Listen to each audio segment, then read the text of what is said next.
Aš tai nežiūriu į tos lentelės, top 16, stengiamės kiekvienas varžybos laimėti ir aišku reiškia, tai aš tikiuosi, pas mus nebuvo uždavinys tik papulti top 16, mes norim kuo toliau žengti, nueiti ir stengsimės tą padaryti. Iš tikrųjų šiandien 2 rekordai, vienas tai Žalgirio pasiekto skirtumo prieš varžovus ir antras tai varžovai įmetė šį sezoną be nemažiausiai taškų per visą šį sezoną Eurolygoje. Kaip vertinate tai? Čia kaip vertinti? Labai gerai.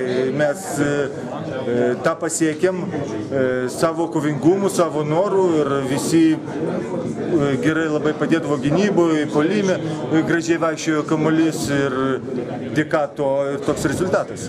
Tokie rekordai. Kada aikštelėje pasirodote jūs kartu su broliu, tai čia galima sakyti, kad tai Žalgirio smogiamoji jėga?